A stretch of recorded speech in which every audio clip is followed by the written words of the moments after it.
साल की एक गरीब परिवार की बच्ची से रात को रेप हुआ और जो ही पता लगा पुलिस लोगों ने पकड़ा, एक आदमी को वहाँ पकड़ लिया उसको और पुलिस के हवाले कर दिया और पुलिस ने उस पर पॉक्सो का एक्ट की धारा लगाई है।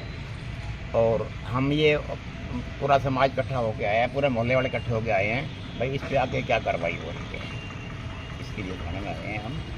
और हम चाहते हैं भी ऐसी घटना फिर ना हो। और ये कहाँ का रहने वाला था ये जो लड़का? ये बिहार का बता रहे हैं। अच्छा, ये मतलब किसके यहाँ पे रहता था? ये खादी भंडार के सामने एक हवेली है, पुरानी हवेली है पन्ना लाल की, उसमें किराएदार था ये। तो इसका कोई वेरिफिकेशन या इस तरह की चीज़ हुई? वेरिफिकेशन हमारे सामने तो अभी तक कोई आई नहीं। पता चला कब रहने लगा था यहाँ पर, कब से रह रहे हैं? देखो जी, कोई तो कह रहा है जी 5-4 दिन से रहने लगा है, लेकिन कोई कहते हैं जी पहले महेंद्रगढ़ में रह रहा है लेकिन और किसी मोहल्ले में रह रहा था। हमारे को नहीं पता इस बारे में भाई वो रहता था नहीं रहता था, कहाँ रहता था, इस बारे में हम अननोन है। आज समाज के लोग आए हैं इकट्ठा होकर के, क्या मतलब मांग करी है आपने यहाँ? यही मांग की अभी जो मांगे कि बच्चे को फांसी जो भी बच्चे में जो कानून के हिसाब से जो सजा मिलती है उसको बड़ी सजा दिलाई जाए। उसको और कोई सजा नहीं थी, सिर्फ फांसी लगनी चाहिए जी उसको।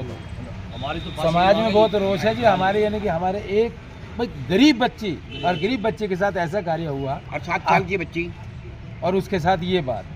अब बच्चे की हालत कैसी? हमारा समाज तो ये चाहता है कि उसको फांसी लगनी चाहिए। बच्चे की हालत कैसी है? बच्ची की हालत हाई रेफर में कर रखा रोहतक एडमिट है। रोहतक एडमिट है। अच्छा, तो सरकार से क्या मांग करते हैं? सरकार से मांगी है जी कि उसके साथ, हमारी बच्ची के साथ बिल्कुल अन्याय हो, न्याय होना न्याय चाहिए। हो, न्याय हो। नहीं तो समाज यानी कि अपनी कार्रवाई फिर करेगा। अगर यानी कि हमारी यानी कि पुलिस नहीं करती तो बच्चे के साथ न्याय नहीं हुआ। बिल्कुल। हाँ जी सर। पुलिस के पास जब हम आए तो पुलिस का भी ढोल रवैया था। हमने उनसे मांग की कि भी आसपास के जितनी कॉलोनियाँ हैं, जैसे इलीगल तौर पे रिमझिम कॉलोनी है जिसके अंदर वो ये जघन्य अपराध हुआ, उसके अंदर कम से कम भी 100-150 लोग रह रहे हैं, कि उनकी आईडी चेक करी जाए। जिनके पास आईडी नहीं है उनको यहाँ से भगाया जाए। ये तो चलो पकड़ा गया, जिसने भी ये जघन्य अपराध किया और वो पकड़ा गया। अगर वो भाग जाता, अगर ये मुजरिम ही ना पकड़ा जाता फिर क्या होता? 2 दिन पहले आया है, इसकी कोई आईडी नहीं है, पता चला यहाँ से कि 1.5 साल पहले आया था। कोई सही तरीके से जवाब हमको नहीं मिला।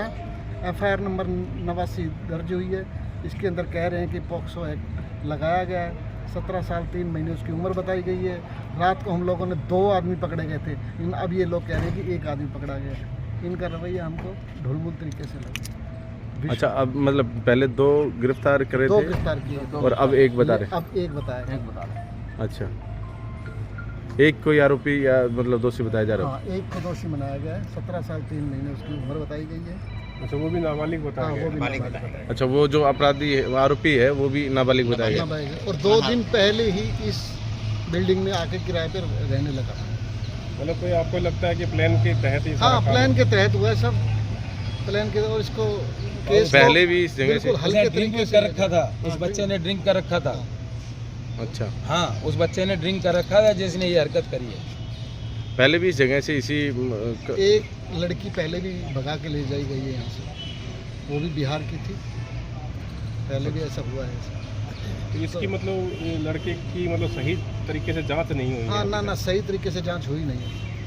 और इस बिल्डिंग में भी मतलब अभी मानो 25-30 परिवार रहते हैं, वो सब बाहर के ही हैं। उसमें भी आप कह नहीं सकते भाई इसमें सही रह रहे हैं गलत रह रहे हैं।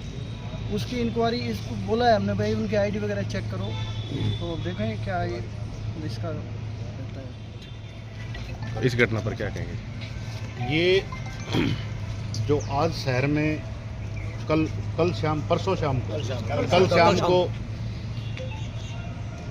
मैं तो ये कहूँगा कि इससे बड़ा शहर के लिए कोई शर्मनाक बात नहीं है कि हमारे महेंद्रगढ़ में हमारी बेटी जो कि नाबालिग है, सिर्फ 7 साल की बेटी, और एक व्यक्ति जो किराएदार है जिसका कुछ नहीं पता कि वो किस जाति का है, किस धर्म का है, और जैसे पार्षद साहब ने बताया कि वो 2 आदमी हमने पुलिस को सौंपे थे, जिनमें से एक व्यक्ति अरेस्ट है, दूसरा व्यक्ति नहीं पता कहाँ पर है।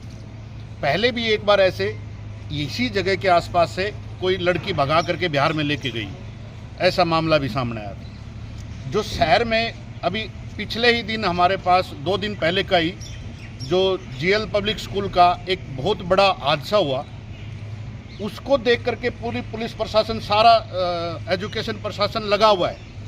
क्या हमारे इस हादसे के बाद एक पुत्री बेटी के रेप केस के बाद क्या पुलिस प्रशासन या कोई डिपार्टमेंट ऐसा है जिसने ये सारी उसी टाइम से इंक्वायरी शुरू कर दी कि यहाँ कितने लोग किराए पे रह रहे हैं, वो किस जाति के हैं, किस धर्म के हैं, किस रेहड़ी पर कौन खड़ा है, कौन व्यक्ति है, जिस बताया जा रहा है कि 1.5 साल से उसको पास आधार कार्ड और डॉक्यूमेंट नहीं है, ना ही किसी और जो हमारे पूरे शहर में घूम सकते हो। कम से कम आपको मैं बता सकता हूँ 10 से 12 हज़ार व्यक्ति ऐसे मिलेंगे जिनकी शिनाख्त नहीं है, जो नहीं पता कि वो किस मतलब आधार पे हमारे महेंद्रगढ़ में रह रहे हैं। कुछ किराएदार भाई हैं हमारे महेंद्रगढ़ के, उनको मैं आपके चैनल के माध्यम से बताना चाहता हूँ कि आप सिर्फ 1000-2000 रुपए के लालच में अपने शहर का एक अलग से माहौल खराब ना करें।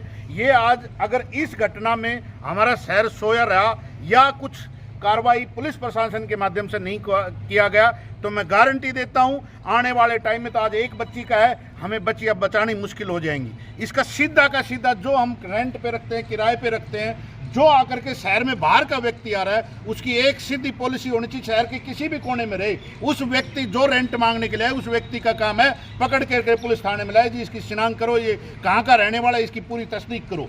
उसके बाद पुलिस के माध्यम से हम उसको वो रेंट का या रहने का कोई समाधान करें।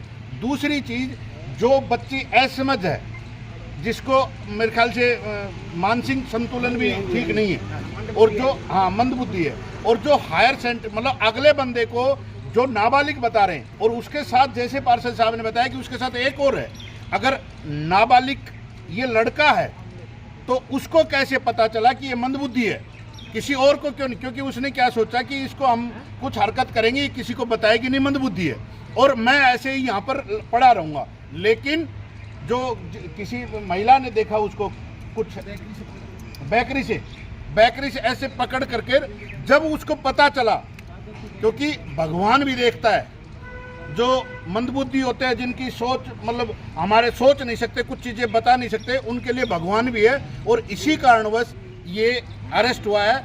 और आने वाले टाइम में मैं पुलिस प्रशासन से, डीसी साहब से और सरकार से अपील करता हूं कि शहर में जितने भी संदिग्ध लोग घूम रहे हैं, सबकी शिनाख्त करके जो नहीं है या तो उनको अरेस्ट किया जाए या फिर उनको यहाँ से भगाया जाए।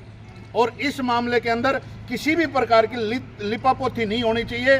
जो 2 बंदे हैं, दूसरा बंदा कौन है उसको अरेस्ट किया जाए और उसकी शिनाख्त करी जाए कि इस बंदे का भी पूरा डाटा दिया जाए कि ये कौन। आज हमने अखबार में देखा किसी का नाम नहीं है, हम उसका नाम चाहते हैं, क्या नाम है, कहाँ का रहने वाला है, पूरा बायोडाटा के साथ, क्योंकि पुलिस प्रशासन के पास पूरी डिटेल आ चुकी होगी। अगर नहीं आई होगी तो वो गांव से, घर से मंगवा चुके होंगे।